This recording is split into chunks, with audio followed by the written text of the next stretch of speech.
Hello friends, you welcome to Shyam institute. So మనం ఇలా current అఫైర్స్లో భాగంగా 2 ఫిబ్రవరి కరెంట్ అఫైర్స్ డిస్కస్ చేయబోతున్నాం.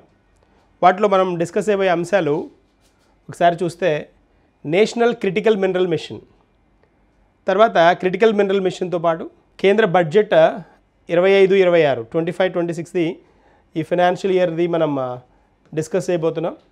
తర్వాత కర్ణాటక రాష్ట్రం గౌరవప్రదమైన మరణానికి అనుమతి. ఇవి ఈ టైప్వి అంటే లైక్ ఏ రాష్ట్రము అనేది మెన్షన్ చేస్తూ ఉంటాడు.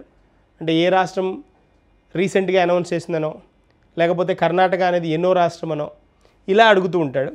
సో ఇలాంటి టాపిక్స్ వచ్చినప్పుడు అంటే ఇలాంటి క్రిటికల్ మినరల్స్ కానీ ఏమన్నా మిషన్స్ అనౌన్స్ చేసినప్పుడు క్రిటికల్ మినరల్స్ అవ్వచ్చు, లేకపోతే ఐటీకి రిలేటెడ్ ఇన్ఫర్మేషన్ టెక్నాలజీకి రిలేటెడ్ అవ్వచ్చు, పర్యావరణానికి సంబంధించినవి అవ్వచ్చు, ఏదైనా మిషన్స్ కానీ లేకపోతే ఏమైనా కొత్త పథకాలు కానీ ఇంట్రడ్యూస్ చేసినప్పుడు వాటికి రిలేటెడ్గా బేసిక్ ఇన్ఫర్మేషన్ కూడా తెలుసుకుంటే క్వశ్చన్ మిస్ అవ్వదు అనమాట. తర్వాత బడ్జెట్ ఎలాగో దీని నుంచి ప్రతి ఎగ్జామ్లో క్వశ్చన్స్ అడుగుతూ ఉంటాడు. ఇప్పుడు నెక్స్ట్ ఉండబోయే ఎగ్జామ్స్లో అంటే నెక్స్ట్ జరగబోయే ఎగ్జామ్స్ ఏవైతే ఉంటాయో వాటిలో కనీసం 1 to 2 మార్క్స్ మనకి బడ్జెట్ నుంచి రావడానికి స్కోప్ ఉంటుంది. సో వాటిలో హైలైటెడ్ పాయింట్స్ మనం డిస్కస్ చేద్దాం. మనం ముందుగా national critical mineral mission, so NCMM అంటున్నాం కదా, ఈ ఎన్సీఎంఎం గురించి అంటే ప్రెస్టీజియస్గా ఇంట్రడ్యూస్ చేసిన ప్రోగ్రామ్ కాబట్టి దానికి రిలేటెడ్గా ఉన్న కొన్ని అంశాలు చూద్దాం. ఇది ఈ నేషనల్ క్రిటికల్ మినరల్ మిషన్ అనేది వికసిత్ భారత్ అనే కాన్సెప్ట్ ఏదైతే గవర్నమెంట్ మనకి ఫ్రీక్వెంట్గా చెప్తూ వస్తుందో, వికసిత్ భారత్ లక్ష్యంగా ఏదైతే ప్రతిపాదనలు చేస్తుందో వాటిలో భాగమే అన్నమాట ఇది. So under this mission ministry will set up centres of excellence for R&D, పరిశోధనలకు సంబంధించి అంటే రీసెర్చ్ అండ్ డెవలప్మెంట్కి సంబంధించిన దాని సెంటర్స్ని ఇంట్రడ్యూస్ చేస్తుంది. తర్వాత క్రిటికల్ మినరల్స్ ప్రాసెసింగ్ పార్కులను ఇంట్రడ్యూస్ చేయబోతోంది. దాంతోపాటు then national and international research development projects మీద కూడా ఫోకస్ చేయబోతోంది. అంటే ఈ 3 హైలైట్ అయిన పాయింట్స్. ఇప్పుడు ఫర్ ఎగ్జాంపుల్ క్రిటికల్ మినరల్కి సంబంధించిన ప్రాసెసింగ్ పార్క్స్ ఎక్కడ ఇంట్రడ్యూస్ చేశారనుకోండి, ఆ పార్క్స్ ఎక్కడ ఇంట్రడ్యూస్ చేశారో ఏ స్టేట్ అనేది క్వశ్చన్ అడుగుతాడు. తర్వాత సెంటర్స్ ఆఫ్ ఎక్సలెన్స్ అన్నాడు కదా, ఫర్ R&D అంటున్నాడు. వీటి గురించి కూడా ఇన్ఫర్మేషన్ కనుక ఉంది అని అంటే, న్యూస్లో కనుక ఉన్నాయంటే ఖచ్చితంగా మనం ఫోకస్ చేయాలి. ఇప్పుడు చూద్దాం అసలు క్రిటికల్ మినరల్ మిషన్ ఎందుకు అనేది పాయింట్ తెలియాలి. ఇప్పుడు జనరల్గా మనకి ఈ క్రిటికల్ మినరల్స్ ఏంటి అని అంటే చాలా కీలకమైన ఖనిజాలు అనమాట. ఎక్కడెక్కడ ఈ కీలకమైన ఖనిజాలు ఉపయోగపడతాయి, అవి మన దగ్గర ఏమున్నాయి, తర్వాత మనం వేరే దేశాల నుంచి ఏవి దిగుమతి చేసుకుంటున్నాం, వాటి ఉపయోగం ఏంటి. సో వీటన్నిటిని ప్రభుత్వం బేరీజ్ వేసుకొని ఏం చేస్తుందనంటే వాటికి రిలేటెడ్గా ఇలాంటి మిషన్స్ మీద ఫోకస్ చేస్తుందన్నమాట.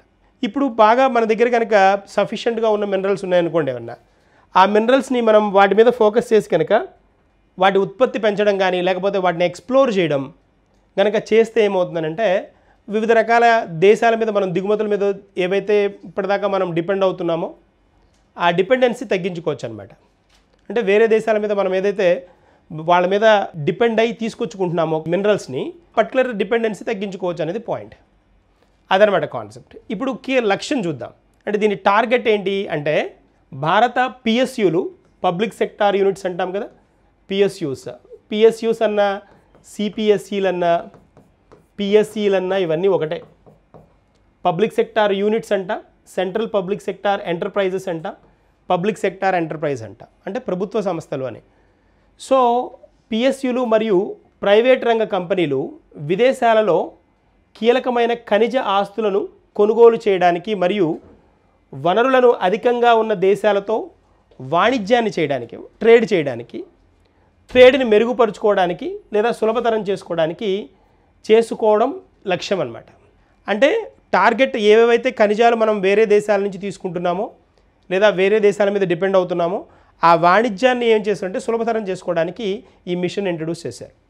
అన్వేషణ కనుక చూస్తే అంటే ఏంటి దీనిలో ఉన్న అంటే ఎలాంటి వాటి మీద ఫోకస్ చేయబోతున్నారు అంటే మన దేశంలో అంటే డొమెస్టిక్గా ఉన్న వాటిని తర్వాత ఆఫ్షోర్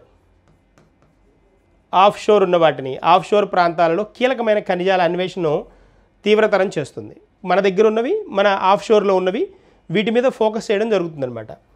ఆఫ్షోర్ అంటాం. ఆఫ్షోర్ అంటే మన సముద్రానికి ఇవతల వైపు ఉన్నవన్నమాట.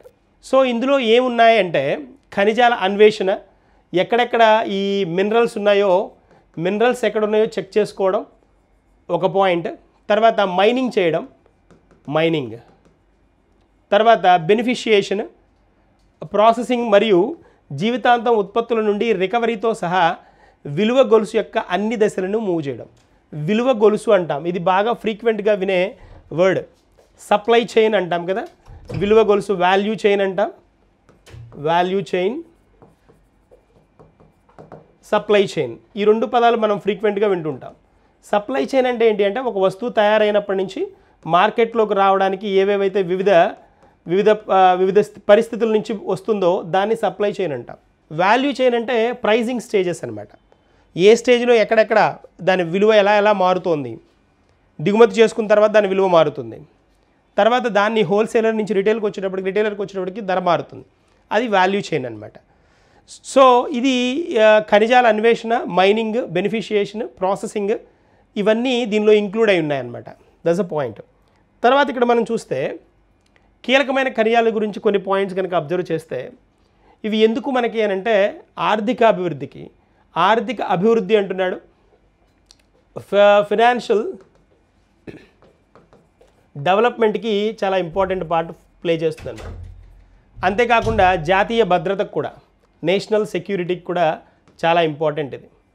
నేషనల్ సెక్యూరిటీకి ఎందుకు ఇంపార్టెంట్ అని అంటే డిఫెన్స్ లాంటి వాటిల్లో మనం ఈ ఖనిజాలని వీటిని ఉపయోగించాల్సిన అవసరం వచ్చినప్పుడు ఖచ్చితంగా వాటి పాత్ర చాలా ప్రముఖంగా ఉంటుందన్నమాట. కొన్ని భౌగోళిక ప్రదేశాలలో వాటి లభ్యత లేదా వెలికితీత లేదా ప్రాసెసింగ్ సాంద్రత లేకపోవడం, సరఫరా గొలుసు దుర్బలత్వాలు మరియు అంతరాయాలకి దారితీయడం ఇలాంటివి జరుగుతూ ఉంటాయి. ఇప్పుడు మనం కనుక కొన్ని చూస్తే కోబాల్ట్ ఒకటి, కాపర్ ఒకటి, కాపర్, జెర్మేనియం, లిథియం, టంగ్స్టన్. ఇవేంటి అని అంటే వీటితో సహా ఇవి మేజర్ వన్ అనమాట. వీటితో సహా భారతదేశానికి మనకి దాదాపుగా 30 అనమాట, 30 దాకా 30 కీలకమైన ఖనిజాల జాబితాను భారత ప్రభుత్వం విడుదల చేస్తుంది. ఇది చాలా ఇంపార్టెంట్ వన్. ఎన్ని కీలకమైన ఖనిజాల గురించి వాటి భారత ప్రభుత్వం నివేదిక ఇచ్చింది లేదా జాబితా గురించి మాట్లాడింది అని అంటే 30 కరెక్ట్, 30. వాటి ప్రాముఖ్యత కూడా చూద్దాం మనం, అంటే వాటిల్లో కొన్ని వాటి ఇంపార్టెన్స్ కూడా చూద్దాం.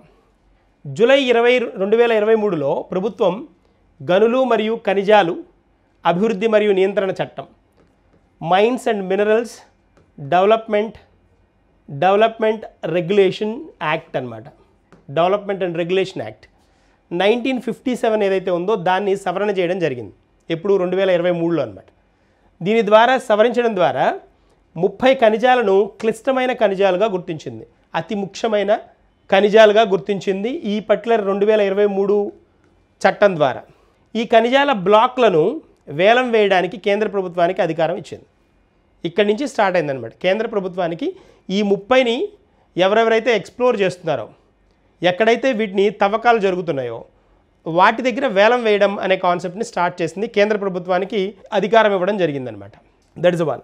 తర్వాత చూస్తే మనం ఈ 30 కీలకమైన ఖనిజాలు యాంటిమోనీ, బెరీలియం, బిస్మత్, కోబాల్ట్, రాగి, gallium, germanium, graphite, hafnium, indium, lithium, molybdenum, niobium, nickel, PGE అంటాం. పీజీ అంటే ప్లాటినం గ్రూప్ ఆఫ్ ఎలిమెంట్స్ అనమాట. ప్లాటినం గ్రూప్ ఆఫ్ ఎలిమెంట్స్, ప్లాటినంకి దగ్గరగా ఉండేవి, వాటి నుంచి వచ్చిన లేకపోతే నెక్స్ట్ వాటికి సంబంధించినవి అనమాట. ప్లాటినంకి సంబంధించినవి phosphorus, potash, rare earth elements, rhenium, silicon, strontium, tantalum ఇలాంటివి అనమాట. ఇవన్నీ వీటన్నిటిని జాయిన్ చేయడం జరిగింది. అయితే ఇక్కడ మనం కావాల్సిన పాయింట్ ఏంటి అంటే ప్లాటినం ఒకటి, పల్లాడియం, రోడియం, రుథేనియం, ఇరిడియం మరియు ఆస్మియం, వీటినే పీజీఏ అంటారు. ప్లాటినం గ్రూప్ ఆఫ్ ఎలిమెంట్స్ అంటే వీటిని అంటారు. ప్లాటినంతో పాటు పల్లాడియం, రోడియం, రుథేనియం, ఇరిడియం మరియు ఆస్మియం, వీటిని పీజీఈ అంటారు. చాలా ఇంపార్టెంట్ అనమాట. ఇవి మరి మనకి ఎక్కడ ఉపయోగపడతాయో చూద్దాం. అంటే వీటికి రిలేటెడ్గా వీటి అంశాలు ఎక్కడ ఉన్నాయో అనేది చూడాలి మనం ఒకసారి. ఇక్కడ లిథియం ఒకసారి చూస్తే పీజీఈ, లిథియం చూద్దాం. ఎగ్జాంపుల్కి లిథియం కనుక గమనిస్తే మనం లిథియం అయాన్ బ్యాటరీస్ అని వింటున్నాం. ఎలక్ట్రిక్ వెహికల్స్లో వాటిలో వాడుతున్నాం. కాబట్టి ఆటోమొబైల్ రంగానికి ఉపయోగం, ఎలక్ట్రిక్ వాహనాలకు ఉపయోగం, తర్వాత బ్యాటరీల తయారీలో ఉపయోగం, గాజు సామాన్లు తయారు చేయడంలో లిథియం ఉపయోగిస్తారు.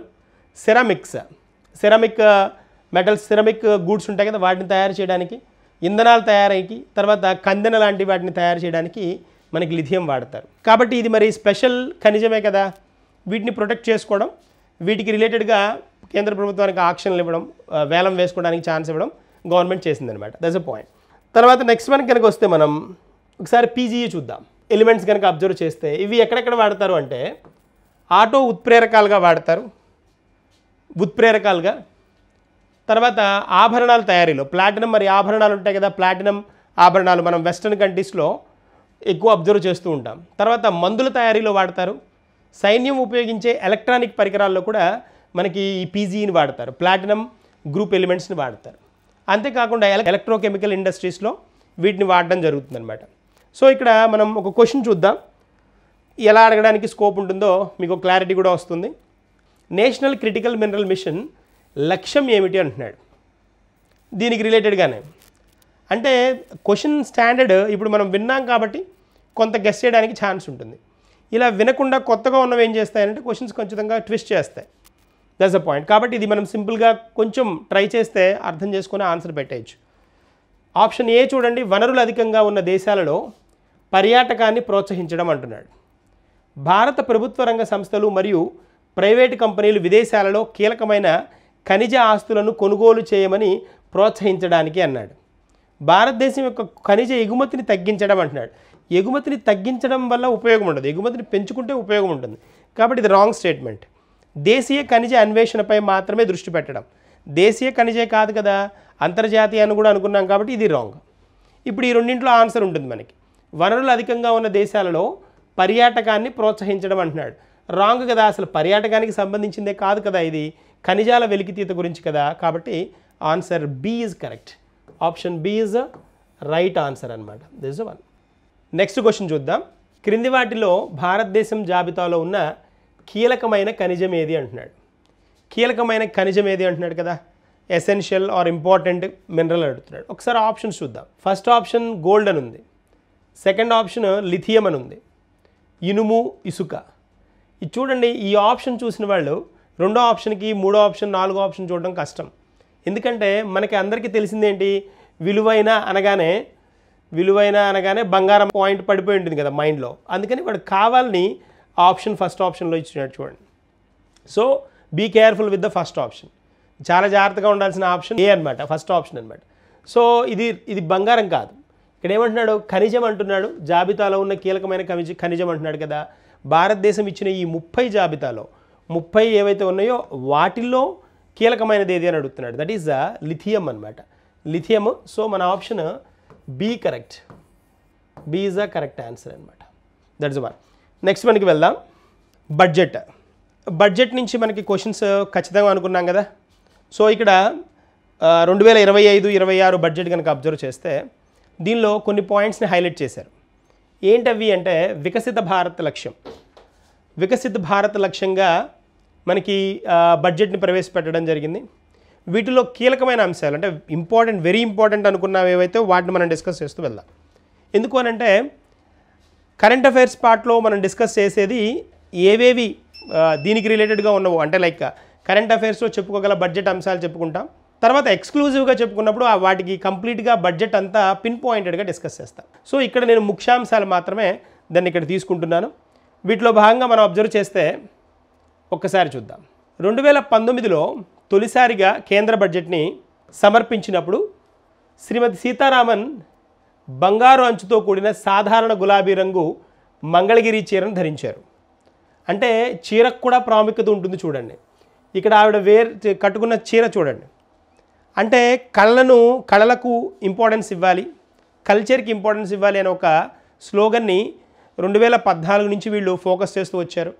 మీరు కనుక అబ్జర్వ్ చేస్తే కరెన్సీ నోట్లను కూడా మీరు చూస్తే ప్రతి కరెన్సీ నోటుకి ఒక మోటో ఇస్తూ వచ్చారు. సైంటిఫిక్ టెంపర్మెంట్ పెంచాలి అని, అంటే సైన్స్ గురించిన అవగాహన మనకి ఖచ్చితంగా ఇలాంటి కరెన్సీ నోట్ల మీద ప్రచురిస్తే వస్తుందనే నమ్మకంతో మంగళయాన్ని కానీ, తర్వాత పోతే నెక్స్ట్ కొత్తగా చంద్రయాన్ కానీ, ఇంకా నెక్స్ట్ రాబోయే కరెన్సీకి చంద్రయాన్ని కూడా ఇంట్రడ్యూస్ చేస్తారు.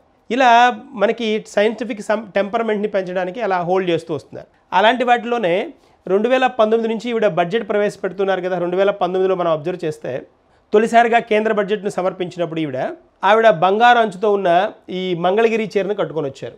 దేనికి? బడ్జెట్ని ప్రవేశపెట్టడానికి.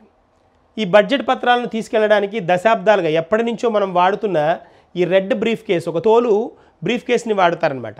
ఈ తోలు బ్రీఫ్ కేస్ ప్లేస్ ఎరుపు వస్త్రంలో చుట్టబడిన సాంప్రదాయ బాహీ ఖాతా, దీన్ని తీసుకురావడం జరిగిందనమాట. ఆవిడ చూడండి, ఎర్ర వస్త్రంలో చుట్టబడిన సాంప్రదాయ ఖాతాని పట్టుకొని వస్తున్నారు. బాహీ ఖాతా అనే పేరుని కూడా ఇవ్వడం జరిగింది. చూడండి, మార్పులు తీసుకొని వస్తున్నారు. అంటే మారుతున్న సమాజంతో, మారుతున్న సిద్ధాంతాలతోటి ఇక్కడ ఉన్న ఆల్రెడీ మనం ఎప్పటి నుంచో ఫాలో అవుతున్న సిస్టమ్ను కూడా చేంజ్ చేసుకుంటూ వస్తున్నారు. ఆ పాయింట్ అర్థం అవ్వాలి. మరి ఇక్కడ ప్రత్యేకత ఏంటి అని అంటే, బంగారు అంచుతో కూడిన ఆఫ్ వైట్ చేనేత పట్టు చీరను ధరించారు ఈసారి. ఇప్పుడు ఈవిడ 2025-26కి. ఇది మనం చూస్తుంది 2019లో అనమాట తొలిసారిగా. సో ఇక్కడ దీని ప్రత్యేకత ఏంటి అని అంటే, ఇది మధుబని కళకి నివాళి అనమాట. మధుబని అని ఒక మనకి సిస్టమ్ ఉంది, మధుబని. ఈ మధుబని అనే కళ ఏంటి అని అంటే, ఇదిగోండి ఇక్కడ కనిపిస్తుంది చూడండి, ఇది ఒక ఆర్ట్, ఒక స్పెషల్ ఆర్ట్ అనమాట. దీనిలో ఏంటి అని అంటే, ఈ పర్టికులర్ ఆర్ట్ని వీళ్ళు చాలా నైస్గా డ్రాఫ్ట్ చేస్తారనమాట. ఈ చీరను ప్రజెంట్ చేసింది ఎవరు అంటే, ఆవిడ చిన్న వ్యక్తి ఏం కాదు, పద్మ అవార్డు గ్రహీత అనమాట, దులారీదేవి. పద్మ అవార్డు గ్రహీత ఆవిడ దులారీదేవి అనే ఈవిడికి ప్రజెంట్ చేయడం జరిగిందనమాట పర్టికులర్ వన్ని. ఈవిడ దులారీదేవి అనమాట. ఇక్కడ కనిపిస్తున్నారు కదా మనకు పిక్చర్లో ఈవిడ ప్రజెంట్ చేయడం జరిగిందనమాట. ఈవిడ తయారు చేశారనమాట. ఈవిడ తయారు చేసిన దులారీదేవి. ఇవి 2023లో ఈవిడికి పద్మశ్రీ అవార్డు కూడా ఇవ్వడం జరిగింది, ప్రత్యేకం. తర్వాత ఇక్కడ చూద్దాం, ఇంకొక పాయింట్ చూద్దాం. మధుబని కళ అనేది ఏంటి అంటే, బీహార్లోని మిథిలా ప్రాంతానికి సంబంధించింది అనమాట. మిథిలకు సంబంధించింది. ఇప్పుడు మనకి ఏమడుగుతాడు, న్యూస్లో ఉంది కాబట్టి మధుబని అంటే బడ్జెట్లో ఆవిడ ధరించిన శారీ మధుబని కళకు సంబంధించింది కాబట్టి ఏ రాష్ట్రానికి చెందిన అడుగుతాడు, ది బీహార్ అనమాట. బీహార్ సాంప్రదాయ జానపద కళారూపం. ఇది దాని శక్తివంతమైన రంగులు మరియు ప్రతీకాత్మక ప్రాతినిధ్యాలకు ఫేమస్గా చెప్తారనమాట. అయితే దులారీదేవి తన యజమాని కర్పూరీదేవి అనే ఆవిడ కళారూపాన్ని ఎంచుకొని ఒక నిష్ణాత చిత్రకారిణిగా ఆవిడ ఎదగడం జరిగింది. తర్వాత ఇక్కడ స్పెషాలిటీ ఏంటి అని అంటే, 10,000 పైన చిత్రాలను రూపొందించారు ఈవిడ ఇప్పటిదాకా. 50కి పైగా ప్రదర్శనలు కూడా ఇవ్వడం జరిగిందనమాట. అది ఆవిడ ప్రాముఖ్యత. తర్వాత కనుక మనం చూస్తే, నెక్స్ట్ కనుక అబ్జర్వ్ చేస్తే, 8వ పద్దుతోటి నిర్మలా సీతారామన్ ముద్ర. బడ్జెట్లో స్పెషాలిటీ ఉంది. ఇక్కడి నుంచి ప్రతిదీ స్పెషలే ఆవిడ ఇంట్రడ్యూస్ అయ్యే బడ్జెట్లో. ఇంకా 4 సంవత్సరాలు బడ్జెట్ ప్రవేశపెట్టడానికి కూడా ఆవిడకి నిడివి ఉంది. సో ఇప్పుడు ఎన్నోదంటే, ఇప్పుడు ఈవిడ ప్రవేశపెట్టింది మనం 2019 నుంచి కనుక అబ్జర్వ్ చేస్తే 2019, 20, 21, 22, 23, 24, 25 కదా. సో 8వది అనమాట ఇది. రికార్డు ఎవరి పేరుతో ఉంది అని అంటే, ఎక్కువ సార్లు బడ్జెట్ ప్రవేశపెట్టింది మనకి మొరార్జీ దేశాయ్ ఉన్నారు. మొరార్జీ దేశాయ్ 10 సార్లు ప్రవేశపెట్టారు. అయితే అది 10 సార్లు కంటిన్యూస్గా కాదు, వరుసగా కాదు. కాబట్టి ఈవిడ ప్రత్యేకత ఉంది ఖచ్చితంగా. నెక్స్ట్ ఆయన తర్వాత మొరార్జీ దేశాయ్ తర్వాత 9 సార్లు చిదంబరం ప్రవేశపెట్టారు. ఈవిడ ప్రత్యేకత ఏంటి అని అంటే, విమెన్ ప్రవేశపెట్టడం, బడ్జెట్ ప్రవేశపెట్టిన 2వ స్త్రీ ఈవిడ. ఫస్ట్ ఇందిరాగాంధీ, తర్వాత ఇంకోటి ఏంటి 8 సార్లు, అది కంటిన్యూస్గా 8వ సారి ఇది. కాబట్టి అలా కూడా స్పెషల్ ఈవిడ. తర్వాత ఇక్కడ ఈవిడ స్టార్ట్ చేసేటప్పుడు బడ్జెట్ స్లోగన్ ఈసారి స్టార్ట్ చేసినప్పుడు 2025-26 బడ్జెట్ని అనౌన్స్ చేయడం స్టార్ట్ చేసినప్పుడు, బడ్జెట్లో సమర్పించే ముందు ఆర్థిక మంత్రి సీతారామన్ రాష్ట్రపతి భవన్లో లాంఛనంగా రాష్ట్రపతి ఆమెకు దహీ చీనీ అంటాం. దహీ అంటే పెరుగు, చీనీ అంటే పంచదార అనమాట. పంచదార కలిపిన ఈ పెరుగుని ఆవిడకి పెట్టడం జరిగిందనమాట. దహీ చీనీ, చక్కెర కలిపిన పెరుగు అనమాట. ఉత్తరాదిలో శుభకార్యాలకు వెళ్లే ముందు ఈ ప్రక్రియ ఉందన్నమాట, ఈ విధానం ఉంది కాబట్టి దాన్ని ఫాలో అప్ చేశారు. తర్వాత ఈవిడ బడ్జెట్ స్టార్ట్ చేసినప్పుడు గురజాడ సూక్తితోటి, తురుక్కురల్ పంక్తితోటి ఆవిడ ప్రసంగాన్ని కొనసాగించడం జరిగిందనమాట. మనకి గురజాడ చెప్పిన దేశం అంటే మట్టి కాదో, దేశం అంటే మనుషులో అని చెప్తారు కదా, ఆ స్లోగన్, తెలుగు స్లోగన్ తోటి.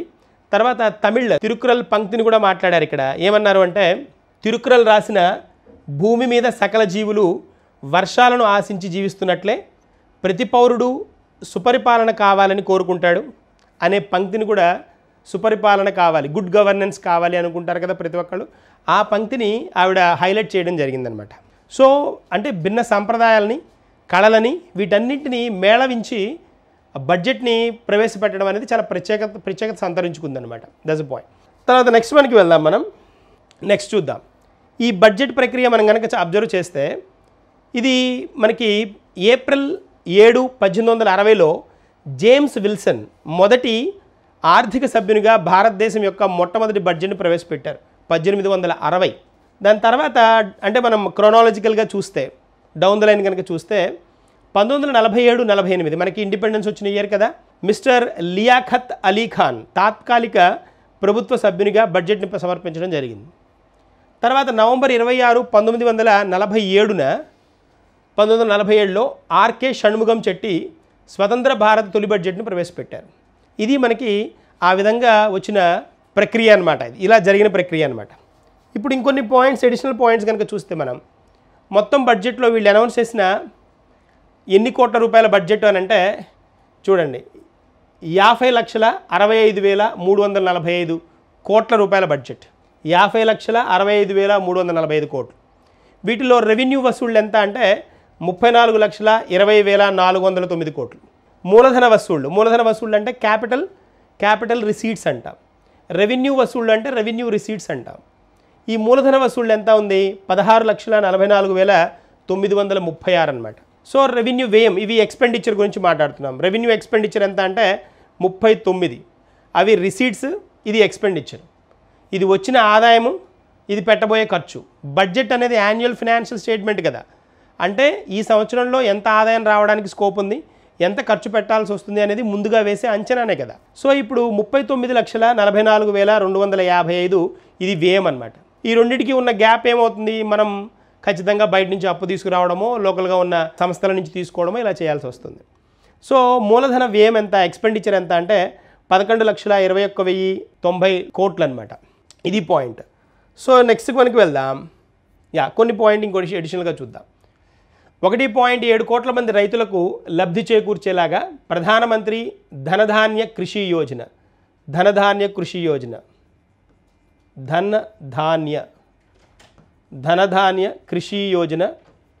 దీన్ని ప్రవేశపెట్టడం జరిగిందనమాట.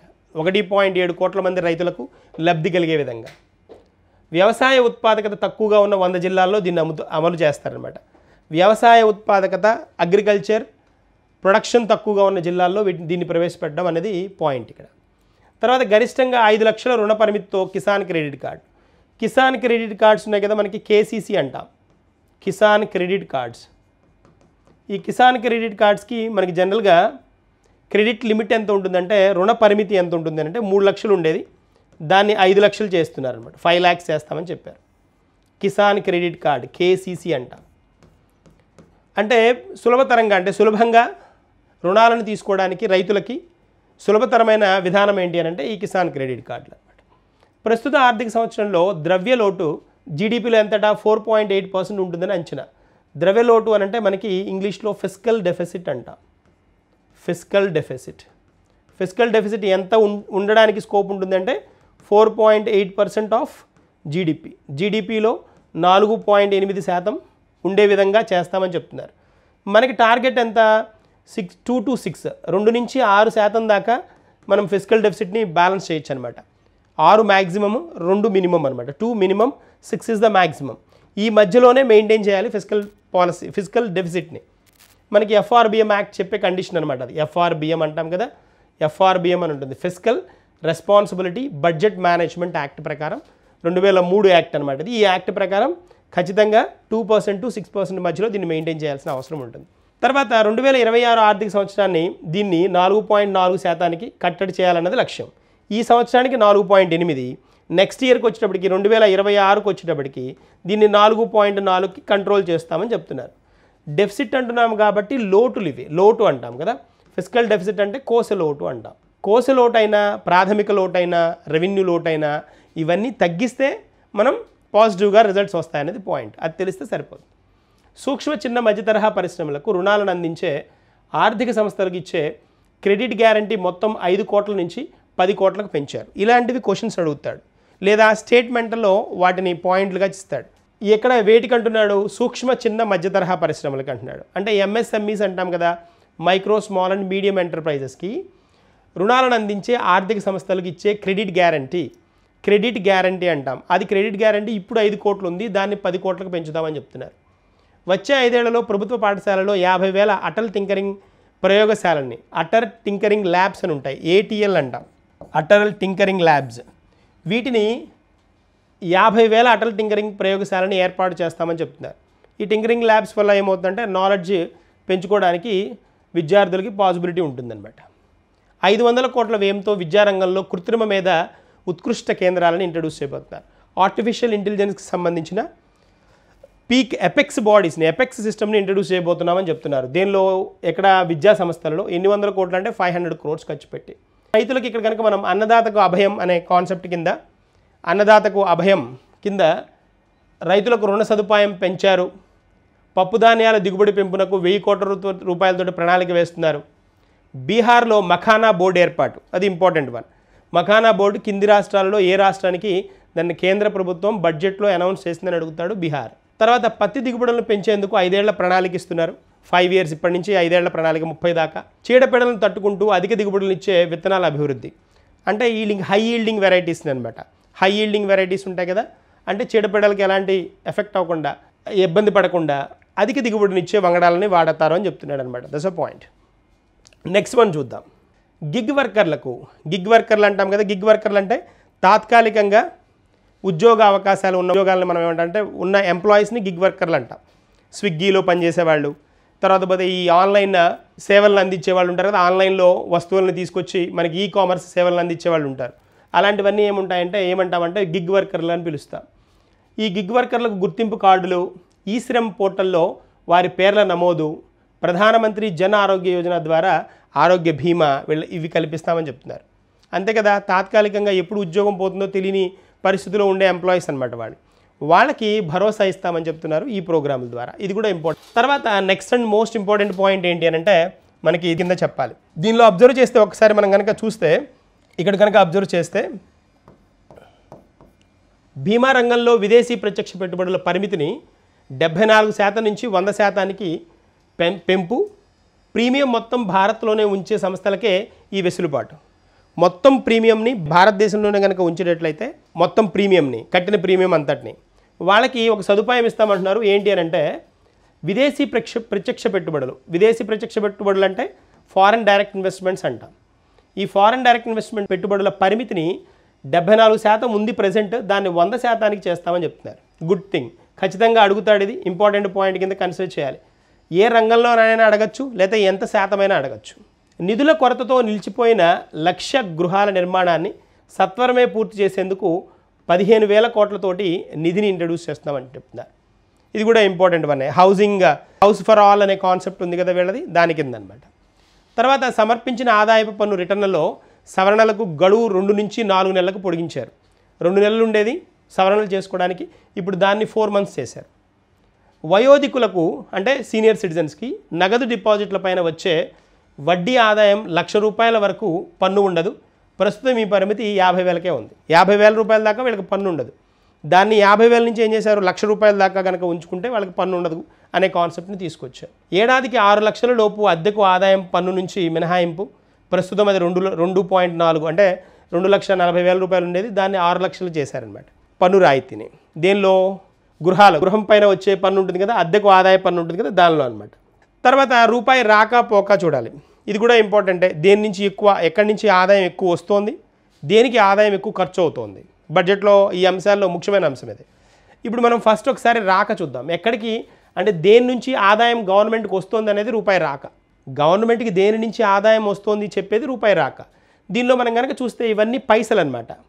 22 పైసలు, 24 పైసలు, 9, 1, 4, 17, 18, 5 ఇవన్నీ పైసలు అనమాట. ఎన్ని పైసలు అనేది ఇవన్నీ కూడితే మనకు 100 పైసలు వస్తుంది, రూపాయి వస్తుంది. అందుకని రూపాయి రాక అంటున్నాం. ఇక్కడ చూడండి 24 పైసలు మనకి దేని నుంచి వస్తుంది అంటే అప్పుల నుంచి. మనం చేస్తున్న అప్పులు 24% అనండి, 24 పైసలు అనండి, 100కి అనమాట. దాని తర్వాత నెక్స్ట్ ఆదాయ పన్ను. ఆదాయ పన్ను నుంచి వస్తున్న ఆదాయం దాదాపుగా 22% లేదా 22 పైసలు. దాని తర్వాత నెక్స్ట్ 18 కదా, జిఎస్టీ నుంచి ఇతర పన్నుల నుంచి వస్తున్న ఆదాయం 18 పైసలు. ఇవి 3 హైలైట్ అనమాట.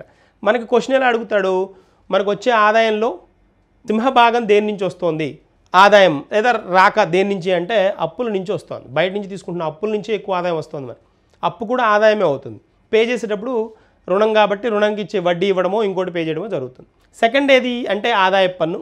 థర్డ్ ఏది అని అంటే జిఎస్టీ మరియు ఇతర పన్నులు అనమాట. That is one. రూపాయి పోక చూద్దాం. అంటే ఎక్కడికి మనం ఖర్చు పెట్టడంలో దేని మీద ఖర్చు ఎక్కువ పెడుతున్నాం ఎక్స్పెండిచర్లో అంటే ఇక్కడ చూడండి 8 పైసలు ఇవన్నీ దగ్గరగా ఉన్నాయి చూడండి. 20 పైసలు ఒకటి ఉంది వడ్డీ చెల్లింపులకి. మరి ఎక్కువ అప్పులు తీసుకుంటున్నాం, అప్పులు తీసుకున్నప్పుడు వాటికి వడ్డీలు చెల్లించాలి కదా. కాబట్టి ఇక్కడ ఏదైతే అప్పులు తీసుకుంటున్నామో అప్పులు రూపాయి రాకలో హయ్యెస్ట్, పోకలో వచ్చినప్పటికి రూపాయి పోకలో వచ్చినప్పటికి హయ్యెస్ట్ 20 దాకా ఇది ఉంది. దానికంటే మించింది ఇంకోటి ఉంది 22 ఉంది చూడండి. రాష్ట్రాల వాటా పన్నులు సుంకాల్లో రాష్ట్రాల వాటా, పన్నులు సుంకాల్లో రాష్ట్రాల వాటా 22 పైసలు. దాని తర్వాతది ఏది అని అంటే వడ్డీ చెల్లింపులు. దాదాపుగా 20 పైసలు వడ్డీ చెల్లింపులకు ఉంది.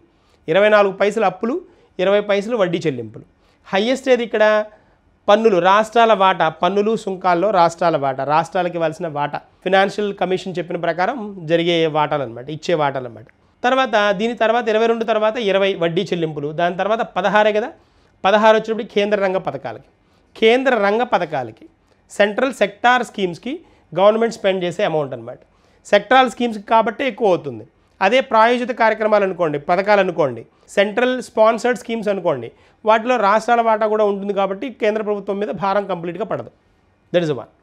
సో ఇది ఒకటి చూడాల్సిన అంశం, ఇది కూడా ఇంపార్టెంట్ వన్నే. తర్వాత నెక్స్ట్ మనకి ఇక్కడ ఇదొక పాయింట్ మనం చూడాల్సిన ఏరియా అనమాట. ఇక్కడ గ్రాఫ్ ఉంది చూడండి. దీనిలో మనకి ఏం కనిపిస్తుంది అని అంటే ఇక్కడ మనం అబ్జర్వ్ చేస్తే కోశ లోటు, రెవెన్యూ లోటు, ప్రాథమిక లోటు, ఈ మూడు ఎక్కడ ఉన్నాయనేది చూడాలి. ఆ పాయింట్సే ఇంపార్టెంట్ మనకి. అంటే ఎక్కడ ఉంచుతామని చెప్తారు అంతే, అంటే ఇది ఎక్కడికి తీసుకొస్తామని చెప్తారు. ఎందుకంటే బడ్జెట్ అనేది యాన్యువల్ ఫినాన్షియల్ స్టేట్మెంటే కదా, ఎంత తగ్గిస్తాం ఎంత తీసుకొస్తామని మాట చెప్తారు. ఇక్కడ ఏమవుతుంది ఇక్కడ చూడండి బ్లూ కలర్లో మనకి మనకి కోసలోటు చెప్తోంది. కోసలోటుని 4.4కి తీసుకొస్తామని చెప్పారనుకున్నాం కదా ఇందాక. 2025-26కి 4.4% తీసుకొస్తామనేది పాయింట్. తర్వాత మళ్ళీ నెక్స్ట్ మనకి రెవెన్యూ లోడ్ చూద్దాం. రెవెన్యూ లోడ్ ఈ రెడ్ది అనమాట. రెవెన్యూ డెఫిసిట్ ఇది వచ్చేటప్పటికి ఫిస్కల్ డెఫిసిట్ అనమాట. ఇది కోశ లోటు అంటాం. ఇది కోశ లోటు, ఇది రెవెన్యూ లోటు. మూడవది వచ్చేటప్పటికి మనకి ప్రాథమిక లోటు అంటాం. ప్రాథమిక లోటు లేదా ప్రైమరీ డెఫిసిట్ అంటాం, పీడీ అంటాం. ఇది వచ్చేటప్పటికి 0.3 అనమాట. 0.3కి తీసుకొస్తామంట. ఇవి మనకి ఈ డెఫిసిట్కి సంబంధించిన పాయింట్లు అనమాట. తర్వాత చూస్తే మనం అభివృద్ధి ప్రయాణం, ఇలాంటివి కూడా ఇంపార్టెంట్.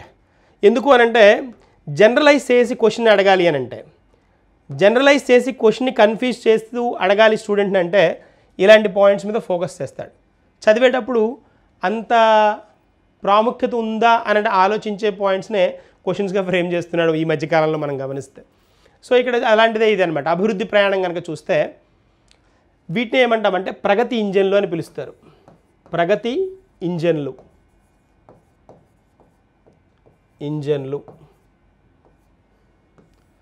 అంటే ప్రోగ్రెస్కి ఇంజన్స్ అనమాట. ఇవి ఏవేవి? అగ్రికల్చర్ ఒకటి,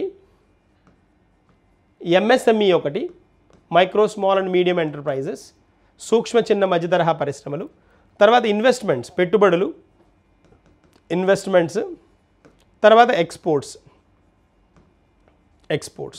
వీటిని అభివృద్ధి ప్రయాణానికి ప్రగతి ఇంజన్లుగా చెప్పారు. మనకి క్వశ్చన్ ఫ్రేమ్ చేసేటప్పుడు ఏమంటాడు, క్రింది వారిలో బడ్జెట్ 2025-26లో చెప్పబడిన ప్రగతి ఇంజన్లో క్రింది వారిలో ఏది కరెక్ట్ అని అడుగుతాడు. ఏవేవి ఉండాలి? ఖచ్చితంగా ఈ 4 ఉండాలి. పెట్టుబడులు, ఎగుమతులు, ఎంఎస్ఎంఈలు, వ్యవసాయం, ఈ 4 ఉండాలన్నమాట. ఇంధనం, వీటికి ఇంధనం కావాలి కదా, మరి ప్రయాణం చేయాలి అని అంటే ఇంజన్కి ఇంధనం కావాలి కదా, ఫ్యూయల్ కావాలి కదా. ఫ్యూయల్గా ఏంటి అని అంటే ఇంధన సంస్కరణలో స్ఫూర్తి మంత్రం సమిష్టితత్వం, గమ్యం వచ్చినప్పటికీ వికసిత్ భారత్. ఇదిగోండి ఈ వర్డింగ్ చాలా చాలా ఇంపార్టెంట్. గమ్యం ఏంటి? వికసిత్ భారత్. ఇండియా తేజోవంతంగా డెవలప్ అవ్వాలి అనేది కాన్సెప్ట్, గమ్యం. స్ఫూర్తి మంత్రం ఏంటి? సమిష్టితత్వం, ఇన్క్లూజివ్నెస్ అనమాట, సమిష్టితత్వం. ఇంధనం ఏంటి? సంస్కరణలు అంటే రిఫార్మ్స్ అనమాట, రిఫార్మ్స్. ఇది వీళ్ళు చెప్పిన పాయింట్, చాలా చాలా ఇంపార్టెంట్ ఇవి. తర్వాత ఒక్కసారి జనగణన చూద్దాం. ఈ జనగణన ఏంటి అంటే పాపులేషన్ సెన్సస్ అనమాట. మనకి జనరల్గా పాపులేషన్ ఎంతమంది ఉన్నారని చెక్ చేయాలి కదా. ఈ చెక్ చేయాల్సిన కాన్సెప్ట్ మనకి 2020-21 నుంచి 2021లోనే ఈ క్రతువు జరగాల్సి ఉందన్నమాట. మనకి ఎప్పుడు జరగాల్సి ఉంది? 2020-21లో జరగాల్సి ఉంది. ఏది? పాపులేషన్ సెన్సస్ ఇవ్వాల్సి ఉంది అనమాట. జనగణన జరగాల్సిన అవసరం ఉందన్నమాట. జరగాల్సి ఉంది జనగణన. ఎంతమంది పబ్లిక్ ఉన్నారో, దేశంలో ఎంతమంది జనాభా ఉన్నారో లెక్క పట్టాల్సిన కాన్సెప్ట్ ఎప్పుడు చేయాల్సింది? 2020-21లో. ఇప్పుడు మనం 2025-26లో ఉన్నాం. ఎందుకు దీన్ని పోస్ట్పోన్ చేసుకుంటూ వస్తున్నారు అంటే, జనాభాలో చాలా మార్పులు వచ్చి ఉంటాయి. క్యాలిక్యులేట్ చేయడం కూడా కష్టతరమైన పనే, కానీ అసాధ్యమైతే కాదు. ఇక్కడ ఈ తాజా బడ్జెట్లో కేంద్ర హోంశాఖ కేటాయింపులు స్వల్పంగా పెరిగాయి. మనం కనుక అబ్జర్వ్ చేస్తే 2024-25 బడ్జెట్లో దాదాపుగా 572 కోట్లు ప్రతిపాదించారు జనగణనకు అనమాట, పాపులేషన్ని చెక్ చేయడానికి. ఇప్పుడేంటి? ఇప్పుడు ఈసారి కూడా నామమాత్రంగానే దీనికి జనగణనకి ఖర్చు పెడతామని అనౌన్స్ చేశారు. అది ఎంత అంటే, జనాభా లెక్కల సేకరణ కసరత్తుకు ఈసారి కూడా నామమాత్రంగా 574.80 కోట్లు కేటాయించబోతున్నారు. లాస్ట్ టైం ఎంత? 572 కోట్లు కేటాయించారనమాట. తక్కువ కేటాయింపులు జరుగుతున్నాయి అనమాట. అంటే జనగణన కంప్లీట్గా ఈసారి కూడా ఫినిష్ అవుతుంది అనేది కాన్సెప్ట్ లేదు. తర్వాత ఇక్కడ మనం చూస్తే తాజా బడ్జెట్లో కేంద్ర హోంశాఖ కేటాయింపులు స్వల్పంగా పెరిగాయి. 2,33,210.68 కోట్లను ఈ పద్దు కింద ప్రతిపాదించారు. దీనిలో హోంశాఖ కేటాయించిందనమాట 2,33,210 కోట్లు అనమాట. దేనికి? హోంశాఖకి. దీనిలో కనుక మనం అబ్జర్వ్ చేస్తే ఇక్కడ మనకి కొన్ని ఇంపార్టెంట్ పాయింట్స్ ఉన్నాయి. 24-25 కేటాయింపుల్లో కనుక చూస్తే అది 2,19,643 కోట్లు అనమాట సుమారుగా. ఇక్కడ మనకి సింహభాగాన్ని అంటే మెజారిటీ కనుక మనం గమనిస్తే ఇది దాదాపు 6% ఎక్కువ అనమాట. ముందు సంవత్సరంతో పోలిస్తే 6% ఇప్పుడు ఎక్కువ. ఆ పాయింట్ ఇంపార్టెంట్. ఎంత శాతం ఎక్కువ? హోంశాఖ కంటే 6% ఎక్కువ. తాజా కేటాయింపుల్లో సింహభాగాన్ని దేనికి ఇచ్చారు అంటే సిఆర్పిఎఫ్, బిఎస్ఎఫ్ అండ్ సిఐఎస్ఎఫ్ వంటి కేంద్ర పోలీసు బలగాలకి ప్రత్యేకించారనమాట. తర్వాత కేంద్రపాలిత ప్రాంతం జమ్మూ కాశ్మీర్కి 11,000 కోట్లు, అండమాన్ నికోబార్ దీవులకు 6,000 చిల్లర కోట్లు, చండీగఢ్కు, వీటికి పుదుచ్చేరికి ఇలా ప్రతిపాదనలు ఇవ్వడం జరిగిందనమాట. అంతేకాకుండా తాజా బడ్జెట్లో సిఆర్పిఎఫ్కు 35,147 కోట్లు, బిఎస్ఎఫ్కు 28, అంటే వాటినే డివైడ్ చేశాడు, దేనికి ఏది అనేసి డివైడ్ చేశాడనమాట. సో సిఆర్పిఎఫ్కి 35,000 కోట్లు, బిఎస్ఎఫ్కి 28,000 కోట్ల చిల్లర అండ్ సిఐఎస్ఎఫ్కి 16,000 కోట్ల చిల్లర ఇవ్వడం జరిగిందనమాట. తర్వాత వీటితో పాటు ఐటీబీపీ సశస్త్ర సీమా బల్కి 10,000 కోట్లు, అస్సాం రైఫిల్స్కి 8,274 కోట్లను కేటాయించడం జరిగిందనమాట. ఈ జనగణన ఇంపార్టెంట్, ఖచ్చితంగా క్వశ్చన్ అడుగుతూ ఉన్నాడు మనం ఫ్రీక్వెంట్గా కనుక అబ్జర్వ్ చేస్తే. సో దాంతోపాటు ఇక్కడ మనం ఈ హోంశాఖకి జరిగిన కేటాయింపులు కూడా డిస్కస్ చేసాం. నెక్స్ట్ మనకి వెళ్దాం. ఆంధ్రప్రదేశ్కి వచ్చినప్పటికీ మరి బడ్జెట్లో ఆంధ్రప్రదేశ్కి ఏంటి అంటే స్పెషల్ థింగ్స్ ఏంటి అంటే పోలవరం కదా, జీవనాడి కదా, ఇది ఆంధ్ర జీవనాడి. పోలవరానికి 5,936 కోట్లు అనమాట, 36 కోట్ల రూపాయలు అనౌన్స్ చేయడం జరిగింది. ప్రాజెక్టుకు వరుసగా రెండో ఏడాది బడ్జెట్లో కేటాయింపులు ఇచ్చారు. గత బడ్జెట్ కంటే 424 కోట్ల రూపాయల అదనాన్ని ఇప్పుడు అనౌన్స్ చేయడం జరిగింది. పోలవరం జాతీయ ప్రాజెక్టుకు కేంద్ర బడ్జెట్లో 5,936 కోట్లు కేటాయించారు. గత బడ్జెట్ కేటాయింపుల కన్నా ఇది 424 కోట్ల రూపాయల అదనం. ఈ నిధుల్ని అడ్వాన్స్గానే తెచ్చుకోవచ్చు. నిధులకు ఇబ్బంది తొలగడంతో ఇక పోలవరం ప్రాజెక్టు పనులు షెడ్యూల్ ప్రకారం జరుగుతాయనే ఆశ వ్యక్తం చేయడం జరిగిందనమాట. దీని తర్వాత మనం చూడాల్సింది ఇంకొకటి, ఆంధ్రప్రదేశ్ సంబంధించింది విశాఖ స్టీల్కు 11,917 కోట్లు అనమాట. 2024-25 కేటాయింపులు 620 కోట్ల నుంచి 8,620 కోట్లకు పెంచారు. 2024-25లో మొదట 620 కోట్లు అనౌన్స్ చేశారు, దాన్ని 8,622 కోట్లకు పెంచారనమాట. 25-26లో 3,295 కోట్ల కేటాయింపులు ఇవ్వడం జరిగింది. సో కేంద్ర ప్యాకేజీ అమల్లోకి వస్తుందని అనౌన్స్ చేశారు. ఇవన్నీ గుడ్ న్యూసే ఆంధ్రాకి, అంతే కదా. ఇవి మనకి బడ్జెట్కి సంబంధించిన కొన్ని ముఖ్యాంశాలు అనమాట. వీటి తర్వాత అంటే వీటిని 1-2 సార్లు చూడండి. మెయిన్ పాయింట్స్ మాత్రమే నేను కవర్ చేశాను, మెయిన్ పాయింట్స్ మటుకు చూసాం. వాటిని 1-2 సార్లు హోల్డ్ చేయండి. కంప్లీట్ సెషన్ జరిగినప్పుడు మీకు వాటి గురించి ఉన్న ఇన్డెప్త్ అవగాహన వచ్చే అవకాశం ఉంటుంది. ఓకే, నెక్స్ట్ వన్కి వెళ్దాం. కర్ణాటక రాష్ట్రం ప్రాణాంతక వ్యాధిగ్రస్తులకు గౌరవప్రదమైన మరణాన్ని అనుమతిస్తోంది. ఈ కాన్సెప్ట్ ఇప్పుడు ఏంటి అని అంటే ఇప్పుడు ప్రజెంట్ ట్రెండీ వన్ అనమాట. అది మనం మెర్సీ కిల్లింగ్ అంటాం, ఇథునేషియా అని కూడా అంటారు, ఇథునేషియా. సో ఈ కాన్సెప్ట్ ఏంటి అని అంటే జనరల్గా ఈ క్రానిక్ డిసీజెస్ తోటి ఇబ్బంది పడేవాళ్ళు, క్రానిక్ డిసీజెస్ అంటాం కదా, దీర్ఘకాలికంగా కొన్ని వ్యాధుల వల్ల వ్యాధుల ద్వారా వాళ్ళు చనిపోవడమే బెటర్ అనుకుంటారు. దీనికంటే ఈ బాధను భరించడం కంటే చనిపోవడమే బెస్ట్ అనే ఫీల్ అయ్యే కొన్ని డిసీజెస్ ఉంటాయి. అలాంటి పరిస్థితుల్లో కనుక అలాంటి ప్రాబ్లమ్స్ కనుక ఎవరైనా ఫేస్ చేస్తూ అనుకుంటే వాళ్ళకి మెర్సీ కిల్లింగ్ అనౌన్స్ చేయొచ్చు. అంటే ఏం చేస్తారు అని అంటే డాక్టర్లే ఏదో ఒక మెడిసిన్, అంటే వాళ్ళు చనిపోవడానికి కారణమయ్యే ఒక మెడిసిన్ ఇచ్చి చచ్చిపోయే విధంగా చేయొచ్చు. ఈ కాన్సెప్ట్ మనకి ప్రపంచంలో మొదటిసారి ప్రవేశపెట్టింది ఎవరు అంటే ప్రపంచంలో మొదటి దేశం నెదర్లాండ్స్ వాళ్ళకి ఈ కాన్సెప్ట్ ఉందన్నమాట. ఏది మెర్సీ కిల్లింగ్ అంటారు. సో దాన్ని మనకి ఇండియాలో ప్రవేశపెట్టింది, ఇండియాలో ఫస్ట్ ఇంట్రడ్యూస్ చేసింది కేరళ, కర్ణాటక సెకండ్ స్టేట్ అనమాట. కర్ణాటక అనేది రెండవ రాష్ట్రం. సో దాని గురించి ఉన్న మనం ఇదిగోండి ఎథునేషియా ఉంది కదా, అనాయాస అంటారు దాన్ని, అనాయాసంగా. మనం తెలుగులో సునాయాసం అంటాం కదా, సునాయాసంగా చనిపోవడం అంటాం, సునాయాసం అంటాం. దీన్ని అనాయాసం అంటారు. అంటే ఏంటి అని అంటే సునాయాసంగా అంటే ఎలాంటి ప్రాబ్లం లేకుండా చాలా న్యాచురల్ డెత్ అంటాం కదా, చాలా నిన్న తిరుగుతూ ఉన్నాడు చనిపోయాడు అంటారు కదా, నిన్న తిరుగుతూ ఉన్నాడండి, ఏమి మంచంలో పడలేదు, చాలా సింపుల్గా చనిపోయాడు, సునాయాసంగా. అది తెలుగు పదం. అనాయాసంగా అంటే ఏంటి అని అంటే చనిపోవడానికి అంటే ఇబ్బంది పడుతున్నాడు, అందుకని ఏం చేస్తారు, మెడిసిన్ ఇచ్చేసో ఏదో ఒక అతనికి ఇంజెక్షన్ చేసేసి చంపేస్తారు. మెర్సీ కిల్లింగ్ అంటాం దాన్ని. అది అనమాట ఆ కాన్సెప్ట్ అనమాట. సో ఇక్కడ కనుక వస్తే అనారోగ్యంతో బాధపడుతున్న రోగులకు గౌరవంగా చనిపోయే హక్కు ఉందని సుప్రీంకోర్టు ఇచ్చిన తీర్పుకు అనుగుణంగా రాష్ట్రం కర్ణాటక రాష్ట్రం ఈ నిర్ణయాన్ని తీసుకోవడం జరిగిందనమాట. కేరళ తర్వాత ఈ ఆదేశాన్ని అమలు చేసిన రాష్ట్రంగా మనకి కర్ణాటక నిలుస్తుంది. Common cause versus Union of India, చాలా చాలా ఇంపార్టెంట్ ఇది. Common cause versus Union of India and others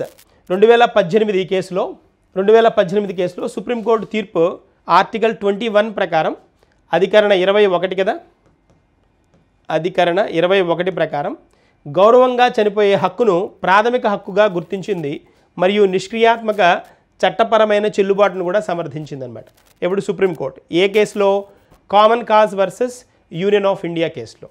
that is one. తర్వాత ఇక్కడ పరిస్థితి ఏంటి అని అంటే ప్యాసివ్ యుథనేషియాకు చట్టపరమైన గౌరవం కల్పించిన సుప్రీంకోర్టు తీర్పు ఏది అన్నాడు, క్వశ్చన్ అనమాట. ఏ కేసు అంటున్నాడు, కేశవానంద భారతి వర్సెస్ కేరళ రాష్ట్రం కేసా, common cause versus Union of India కేసా, విశాఖ వర్సెస్ రాజస్థాన్ రాష్ట్రం కేసా, గోలక్నాథ్ వర్సెస్ పంజాబ్ రాష్ట్రం కేసా. మనం ఇప్పుడే విన్నాం కదా, is a Common cause versus Union of India case. Article 21 అని కూడా చెప్పుకున్నాం, ఆర్టికల్ 21 అని చెప్పుకున్నాం. This is one. So answer is B. That is one. తర్వాత నెక్స్ట్ వన్కి వెళ్దాం, నెక్స్ట్ సెషన్లో కలుద్దాం. నెక్స్ట్ ఇంకొన్ని కరెంట్ అఫైర్స్ డిస్కస్ చేద్దాం. Thank you and all the best.